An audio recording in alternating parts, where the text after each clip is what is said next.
This is the review PowerPoint for the modern day, contemporary issues. Start with the Supreme Court. The Supreme Court over time has become more diverse. Now it includes women and minorities.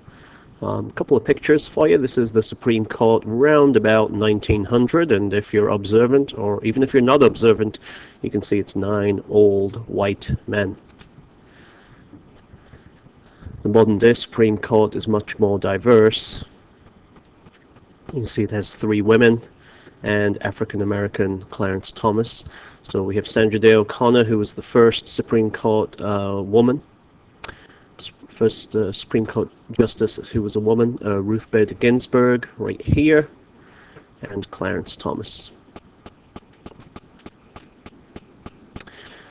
And the Supreme Court has been important for in our society since the 1940s and 50s and 60s. The civil rights movement of the 1940s, 50s, and 60s provided a model that other groups have used to extend civil rights and promote equal justice. And if you think about it, a lot of civil rights breakthroughs came through the Supreme Court. The United States Supreme Court protects the individual rights enumerated in the Constitution of the United States. The United States Supreme Court has identified a constitutional basis for a right to privacy that is protected from government interference. The most famous court case that this applies to is Roe versus Wade, the right for a woman to have an abortion. Obviously, that's still a very controversial subject, but the Supreme Court has ruled that particular issue is a woman's choice, and that there is a right to privacy in the Constitution, an implied right to privacy. Although obviously both sides still debate that issue.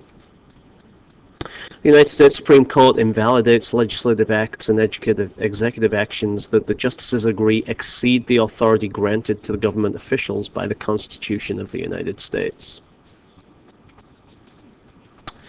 All right, on to another issue, immigration.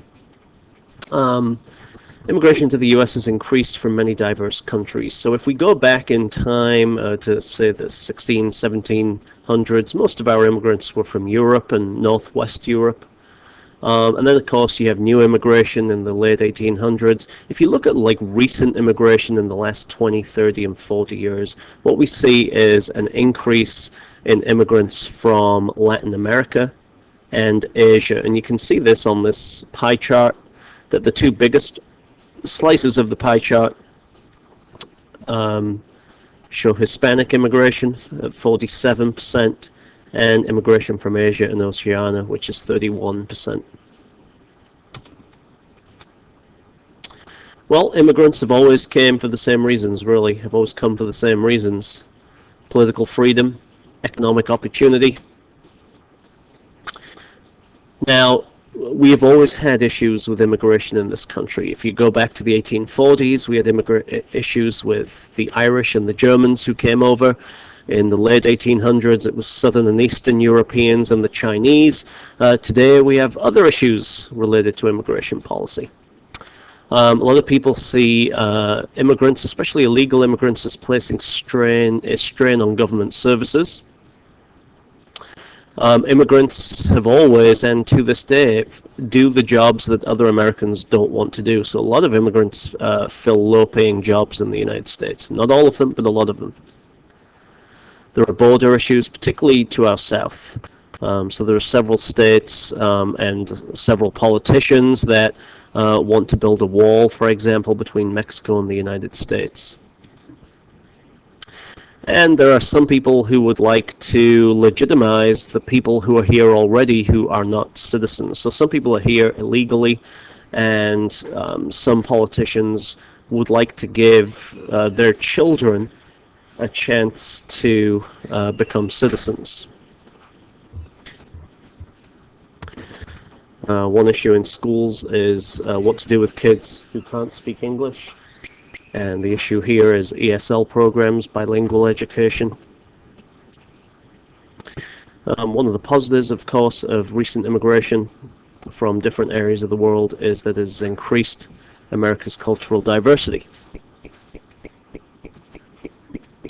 Contributions of immigrants would be diversity in music, visual arts and literature, roles in the labor force. Some of our immigrant groups have been very successful in science, engineering, and other fields. Alright, thinking of science, technology, and the media, one of the focuses of the SOLs is on the space race and the space program of the United States. In the early 1960s, President Kennedy pledged increased support for the American space program.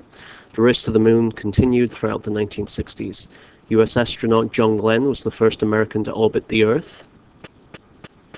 1969, American astronaut Neil Armstrong was the first person to step onto the moon's surface.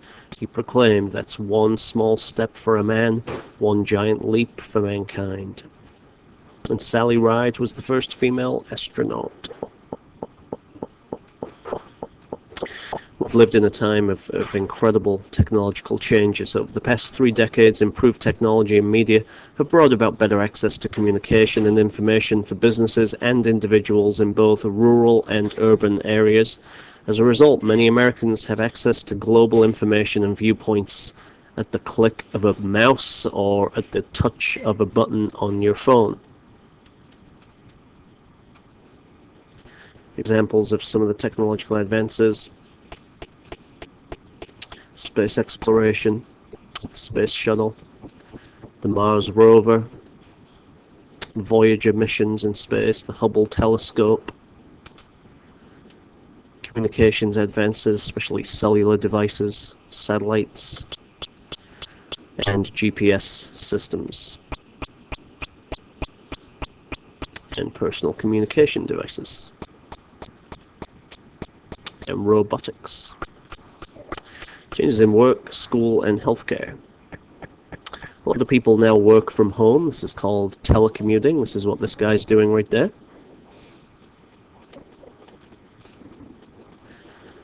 A lot of you might have done online coursework. Some people at Millbrook take classes online, Virtual Virginia. I've seen the growth of service industries. These are jobs in the United States that aren't involved with agriculture, and they're not involved with manufacturing. And most of us have these jobs now where we perform some kind of service. I've seen a lot of breakthroughs in the last few years in healthcare technology, medical research, including improved medical diagnostic and imaging technologies. I've also seen some jobs leave the United States. Outsourcing and offshoring. This is where you take jobs traditionally that have been done in the United States. Outsourcing are kind of like tech jobs, which are sourced out to some foreign countries, for example India, where they have very computer literate populations, but their people will do the work for less money. And offshoring, that's where you take a factory and move it from the United States to another country, again for lower labor costs, cheaper labor costs. All right, the Reagan Revolution is something from the modern time period that we want to talk about. Reagan was elected in 1980. President Reagan and conservative Republicans advocated for tax cuts, and they wanted more responsibilities for state governments, fewer responsibilities for the national government. Reagan also wanted to appoint judges and justices who would exercise judicial restraint. A lot of conservatives in the United States felt that some Supreme Court decisions, for example Roe versus Wade, went too far and revolutionized society in a way that the Supreme Court and other court systems were never designed to do. Reagan and his supporters also wanted a reduction in the number and the scope of government programs and regulations at the national level. And Reagan was also in favor of strengthening the American military. You may remember in the Cold War unit that it's Reagan who's given a lot of the credit for ending the Cold War. The Reagan Revolution did not end in 1988 when Reagan stepped down as president. It continued with the election of his vice president in 1988, George H.W. Bush, right there. It also continued in the 1990s with the election of William Jefferson Clinton, or Bill Clinton, right there. Clinton was a Democrat, but his 8 years in office saw a lot of conservative things passed.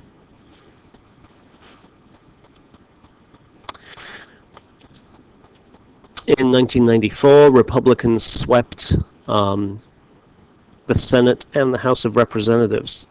And then, of course, George W. Bush's election in 2000. So you can see that the Reagan Revolution, this conservative revolution that began in 1980, really continued all the way through 2008 when George W. Bush stepped down as president and President Barack Obama was elected. And another thing from this last unit is they want you to know what actions government takes that influence the economy. And the government promotes a healthy economy characterized by full employment and low inflation through the actions of two things. Number one, the Federal Reserve. The Federal Reserve is our central bank and its responsibility is the monetary policy, how much money there is in our economy. And the Federal Reserve makes the decisions to control the supply of money and credit. And basically what that means is they decide how much money we're going to have in the economy. And if they decide we're going to have more money in the economy will grow and prices will rise. If they decide there's less money in the economy, then the economy won't grow as quickly and prices will not rise. Also, the President and Congress are important on influencing the economy. They make fiscal policy decisions where they determine levels of government taxation and spending. So a couple of things. Just remember that the Federal Reserve controls the money supply and credit. So here's a little way that I came up to remember this. It's like a faucet. If the Federal Reserve raises interest rates, then banks loan out less money. Right, so that's like turning the faucet off. If the Federal Reserve lowers interest rates, banks are going to have more money to lend, and that's like turning the faucet on. So the Federal Reserve controls the money supply, and by turning on and off the faucet, by lowering or raising interest rates, the Federal Reserve controls the supply of money in our country. And remember, the other thing you want to know is that the Congress and the President set taxation policy and can either raise or lower taxes.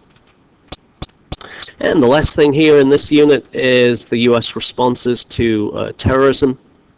And there's two basic points that they want you to know. The heightened security at home because of the Patriot Act, and diplomatic and military initiatives that we follow as a country because of the war on terror.